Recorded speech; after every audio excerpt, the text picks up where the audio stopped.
यहाँ पे ध्यान दो बच्चों। बेटा सुमेध अब बोल मत, यहाँ पे ध्यान दे। देख, एक ठोस लंब वृत्तीय बेलन के पदार्थ को उसी त्रिज्या वाले एक ठोस शंकु के आकार में परिवर्तित किया जाता है। मतलब क्या था, लंब वृत्तीय बेलन था, उसको पिघलाया गया और उसको क्या बनाया गया, शंकु। तो दोनों का आयतन क्या होगा, बराबर होगा। अब ये बता दो, यहाँ पे आपको आयतन निकालना है। क्या निकालना है, आयतन, जिसको हम लोग बोलते हैं वॉल्यूम। वहां पे दो चीजें दी है, एक तो दिया है बेलन और दूसरा क्या दिया है, शंकु दिया है। ठीक है, बेलन का आयतन क्या होता है बताओ जरा, पाई आर स्क्वायर एच, और शंकु का आयतन क्या होता है, पाई आर स्क्वायर एच। बराबर है, दोनों बराबर होगा, ये सुनो।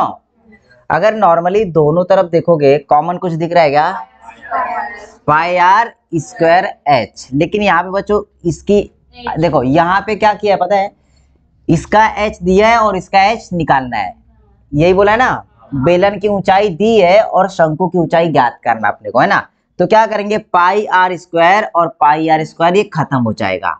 यहाँ पर बेलन की जो ऊंचाई दी है वो कितनी दी है, 8.8 दी है, और यहाँ पे बचा 1/3 एच। यहाँ पे 3 का डिवाइड इस तरफ आएगा तो मल्टीप्लाई, मतलब जो शंकु की ऊंचाई हो जाएगी ना वो 8.8 गुना में 3 हो जाएगी। अब क्लियर हुआ, तो गुना करोगे 8 से 24, नहीं 3 8 24 और 3 8 24 25 26.8 सेंटीमीटर, 4 सेंटीमीटर। बस इतना सवाल है, देखो क्लियर हुआ।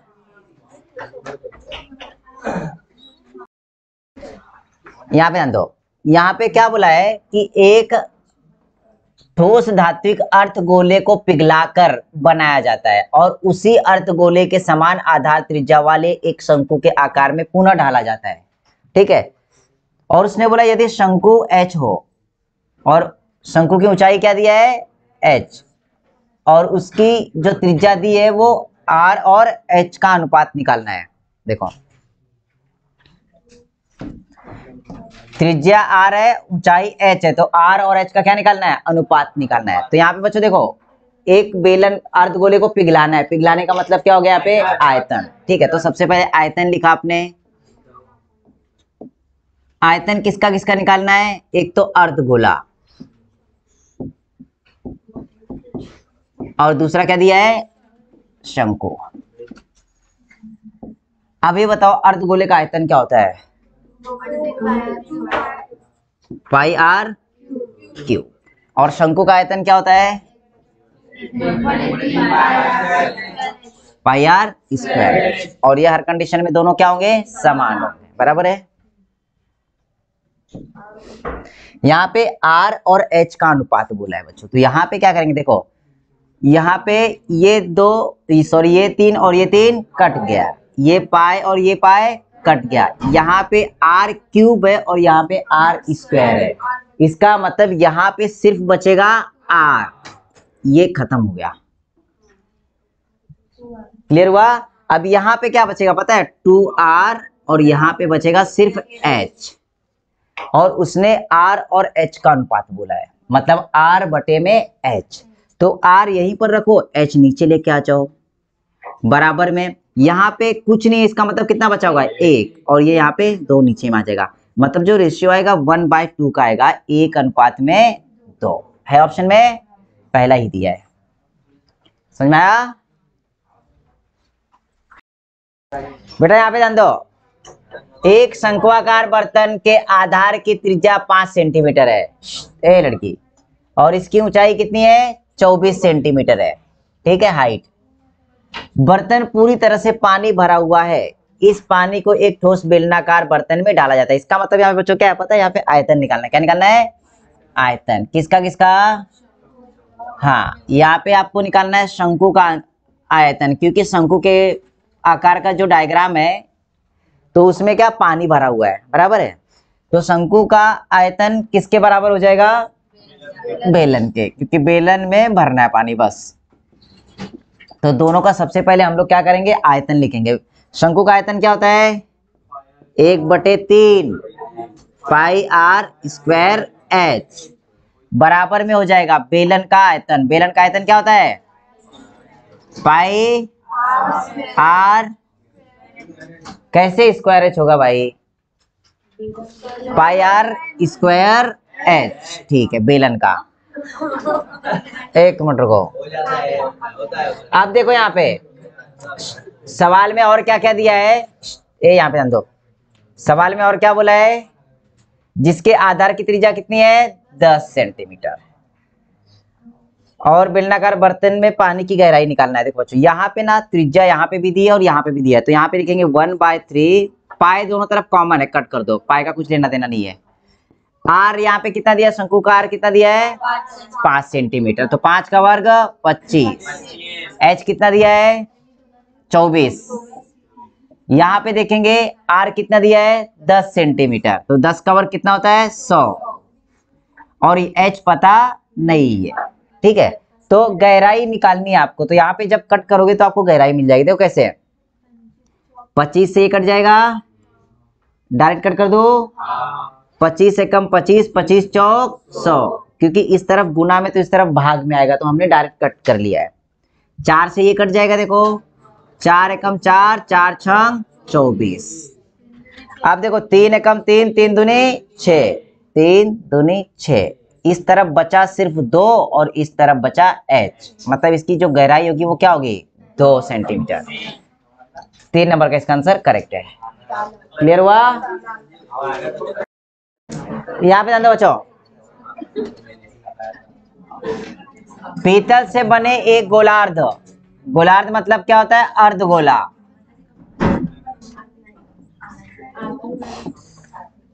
अर्धगोल गोलार्ध कटोरे का आंतरिक व्यास कितना दिया है? 14 सेंटीमीटर। अब ये बताओ मुझे, डी दिया है 14 सेंटीमीटर, तो रेडियस कितना होगा? 7 सेंटीमीटर। इसमें कोई प्रॉब्लम? इसमें किसी को कोई प्रॉब्लम नहीं है, ठीक है। तो उसने बोला है कि 15 रुपए प्रति घन सेंटीमीटर की दर से इससे अंदर से रंगने का खर्च ज्ञात कीजिए, ठीक है। तो बच्चों यहाँ पे क्या निकालेंगे बताओ ये मुझे? वक्र पृष्ठफल निकालेंगे। क्या निकालेंगे? वक्र पृष्ठफल। कर्व्ड सरफेस एरिया है ना, तो ये बताओ यहाँ पे जो अर्धगोला होता है, कर्व्ड सरफेस एरिया क्या होता है? 2 पाई आर स्क्वायर, ठीक है। यहाँ पे क्या करेंगे बच्चों? देखो 2 गुना में पाई 22 बटे में 7, त्रिज्या कितनी है? 7। 7 7 में कट गए, 22 दूनी 44 गुना में 7, 7 चौक 28, 7 चौक 28 29 30, 308 वर्ग सेंटीमीटर, ठीक है। ठीक है, अब देखो यहाँ पे क्या बोला, इसे 15 रुपए प्रति घन सेंटीमीटर की दर से, वर्ग सेंटीमीटर से आएगा, वर्ग सेंटीमीटर की दर से इसे अंदर से रंगने का खर्च ज्ञात कीजिए। देखो यहाँ पे ना 308 वर्ग सेंटीमीटर आया हुआ है, राइट है। आपको उसने बोला है जो 1 वर्ग सेंटीमीटर है उसका खर्च कितना दिया है? 15 रुपए। तो आपको निकालना कितना है? 308 वर्ग सेंटीमीटर का। तो ये क्या हो जाएगा? 308 गुना में 15, 15 8 120, एक हासिल का 15 3 45 और 1 46, 4620 रुपए खर्च आएगा। ऑप्शन में दिया है बी करेक्ट है। चलो लिख लो 3 मीटर बेटा। देखो यहाँ पे ध्यान दो, यहाँ पे क्या दिया बच्चा? देखो एक आयत का विकर्ण दिया है, बराबर है। तो सबसे पहले मुझे ये बताओ, जो आयत का विकर्ण होता है वो क्या होता है? आयत का विकर्ण बराबर क्या होता है आपको पता है ना? वो होता है अंडर रूट के अंदर l square plus b square. इतना पता है बच्चों? ठीक है। अब क्या करेंगे, यहाँ पे आयत का विकर्ण दिया है 10 सेंटीमीटर। कितना दिया है? 10 सेंटीमीटर। अच्छा अब ये बताओ मुझे, इस तरफ स्क्वायर रूट रखा है तो इस तरफ क्या हो जाएगा? स्क्वायर हो जाएगा, बराबर है। तो ऐसा करेंगे, यहाँ पे हो जाएगा l square plus b square. इतना समझ में आया? और 10 का वर्ग कितना होता है? 100 बराबर हो गया आपका l का वर्ग प्लस b का वर्ग। कितना क्लियर हो सबका? अब इसके आगे उसने क्या बोला है पता है? और परिमाप, और उसका परिमाप दिया है। ये बताओ आयत का परिमाप क्या होता है? आयत का परिमाप 2l+b बराबर है। और परिमाप दिया कितना है 28 सेंटीमीटर। अब ये दो इस तरफ दिया गया तो इस तरफ आएगा डिवाइड में, तो यहाँ पे l+b आ गया। इतना क्लियर हो बच्चों। अब देखो इसका आधा कितना होता है 14 होता है। तो सबसे पहले क्या करो बच्चों कि दोनों तरफ ना स्क्वायर कर लो। क्या करो स्क्वायर। अब यहाँ पे मैं एक कंडीशन डाल रहा हूँ कि आप ना इसको स्क्वायर करो। अब इसको स्क्वायर करने जाएंगे तो दोनों तरफ स्क्वायर करना पड़ेगा। ये सुनो यहाँ पे स्क्वायर हो गया और यहाँ पे स्क्वायर हो गया। अब यहाँ पे a+b का होल स्क्वायर का फॉर्मूला लगेगा। a+b का होल स्क्वायर का फॉर्मूला क्या होता है बता दो जरा। वो होता है a मतलब a नहीं मतलब यहाँ पे l लिखना है ना, तो l² हो जाएगा +b² हो जाएगा +2lb। क्लियर हुआ। 2lb हो गया। अब देखो 28 का आधा 14 और 14 का वर्ग कितना होता है कितना होता है 196। इतना क्लियर हो बच्चों। अब आप मुझे ये बताओ अगर इसमें देखेंगे ये इस जगह पर l² और b² की वैल्यू क्या है 100 है। तो क्या करेंगे 100 यहाँ पे रखेंगे और इस तरफ माइनस में करेंगे तो ये हो जाएगा 196 = 100 + 2lb। ये सुनो। अब क्या करेंगे जो 100 है ना इस तरफ आएगा माइनस में, कितना बचेगा 96। ठीक है ये डायरेक्ट लिख रहा हूँ। यहाँ पे बचेगा आपका 96 अपॉन में कितना 2 और बराबर में कितना बचेगा lb। अब ये बताओ lb क्या होता है क्षेत्रफल होता है और उसने क्षेत्रफल ही ज्ञात करने के लिए बोला है। तो आपको इसको करना ही नहीं कट करके छोड़ देना है। जब इसको कट करने जाओगे क्या बचेगा देखो 48 स्क्वायर सेंटीमीटर। ये क्या हो जाएगा क्षेत्रफल। यही आपसे पूछा था। मिल गया आंसर दिया इसमें पहला वाला ही दिया देखो इतना इजी था। हाँ बड़ा नहीं है ध्यान रखो। यहाँ पे देखो सवाल में क्या बोला है बच्चों 8 सेंटीमीटर ऊंचाई और 4 सेंटीमीटर आधार वाले एक शंकु को 8 सेंटीमीटर 6 सेंटीमीटर और 4 सेंटीमीटर की लकड़ी से आयताकार ब्लॉक से बनाया गया है। उसने बोला है जो घनाभ है ना घनाभ की लंबाई चौड़ाई और ऊंचाई दी है। क्या दी है लंबाई चौड़ाई और ऊंचाई। ये मुझे बताओ घनाभ का आयतन क्या होता है LBH। क्या होता है LBH। यहाँ पे लिखा आपने LBH। ठीक है। अब इससे बनाना क्या अपने को शंकु बनाना है और शंकु का आयतन क्या होता है बता दो मुझे 1/3 मतलब 1/3 πr²h। ठीक है। अब क्या करना है बच्चों सबसे पहले अगर इसका आयतन देखेंगे तो ये हो जाएगा आपका 8 6 और 4 8 6 और 4 8 छंग 48 और 48 का गुना 4 में करेंगे तो 4 छंग 24 24 अट्ठे 192 कितना आएगा 192 घन सेंटीमीटर। ठीक है ये घनाभ का आयतन आ गया। शंकु का आयतन देखेंगे तो बच्चों क्या आएगा पता है वो आ जाएगा 1/3 22/7 और गुना में r कितनी दिया है यहाँ पे 4 दिया है। 4 का वर्ग कितना होता है 16 और 8 दिया है। ठीक है जब इनका बच्चा मल्टीप्लाई करोगे ना तो कितना हो जाएगा पता है इन सबका गुना करना है और ये कटने वाला तो है नहीं तो यहाँ पे डायरेक्टली आ जाएगा बटे में 21 और ऊपर इन सबका गुना करोगे तो कितना आ रहा है देखो 8 दूनी 16 16 का वर्ग 256 और 256 गुना 11 से करना है तो ये आपका आंसर आ जाएगा 6 6 5 11 5 2 7 1 8 और ये 2 2856 बटे में 21 घन सेंटीमीटर। इतना क्लियर हुआ। अब सवाल में क्या बोला है बच्चों कि इस घनाभ से ना उसने शंकु बनाया। क्या बनाया इस घनाभ से शंकु। तो जो वेस्ट है ना लकड़ी का प्रतिशत भाग कितना खराब हुआ है। अब यहाँ पे देखो ये बड़ा भाग दिया और ये छोटा भाग दिया है कुछ तो बचेगा। जो बचेगा वो कितना प्रतिशत है तो क्या करेंगे इसमें से ना ये माइनस करना था। ठीक है तो यहाँ पे व्यर्थ भाग जब निकालोगे आप व्यर्थ भाग या व्यर्थ हिस्सा तो क्या हो जाएगा 192 माइनस में आ जाएगा आपका 2816 अपॉन में 21। क्लियर बच्चों? अब दोनों का माइनस करेंगे तो माइनस करने के लिए क्या करेंगे, दोनों का छेद क्या करेंगे, समान कर, दोनों का हार समान कर लेंगे। तो यहाँ पे क्या करो बच्चों पता है, बटे में क्या कर लेंगे 21। कितना 21। तो यहाँ पे ऊपर भी क्या करना पड़ेगा, गुना 21 करना पड़ेगा। ये सुनो, तभी तो दोनों का हार समान होगा।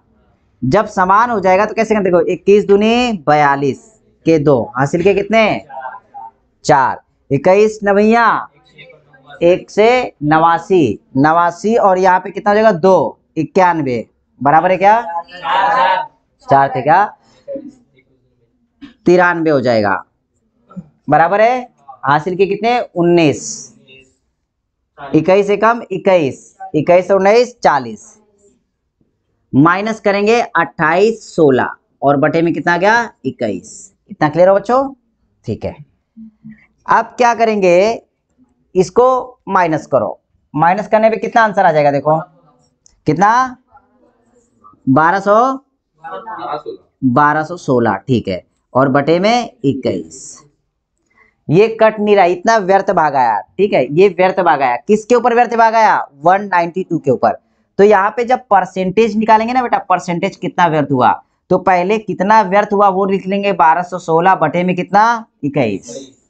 किसके ऊपर व्यर्थ हुआ, 192 के ऊपर, डिवाइड करेंगे 192, परसेंटेज निकालना है, मल्टीप्लाइड बाय 100। इतना क्लियर हो सबका? ठीक है।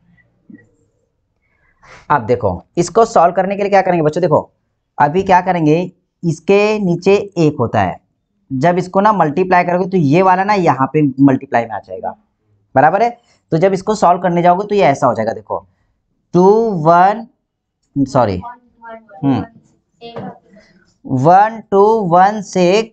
डिवाइडेड बाय क्या हो जाएगा 21 इंटू 192 मल्टीप्लाइड बाय 100। अब बच्चों इसको कट करना है, जब कट करोगे आपको इमीडिएट आंसर मिल जाएगा। तो कैसे, 4 से कट करेंगे, इसको कट जाएगा, ये भी कटेगा और ये भी कटेगा, तो 4 चौक 16, कितना बचेगा 3, 4 अटे 32। अब देखो 4 त्रिक 12 और 4 चौक 16, वापस से 4 से कट जाएगा, बराबर है।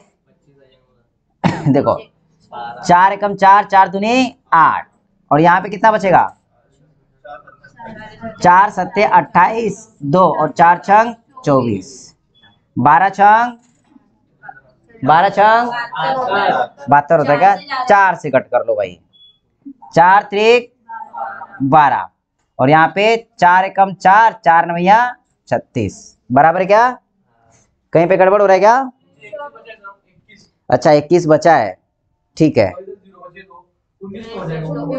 1900 बटे में 63, ठीक है, तो यहाँ पे 1900 बटे में 63, 6 त्रिक 18, 30% के आसपास आ रहा है लगभग, कितना देखो यहाँ पे अगर 6 से डिवाइड करो, 6 त्रिक 18, 3 बार में जा रहा है, और 3 के घर में देखोगे तो सिर्फ यही दिख रहा है, ये दिख रहा है, बराबर है क्या। तो इसका आंसर कौन सा आ जाएगा 30%। बेटा इसको कट करने जाओगे तो 30 दशमलव समथिंग आएगा, ठीक है, तो आपका आंसर ये आ जाएगा। क्लियर हुआ?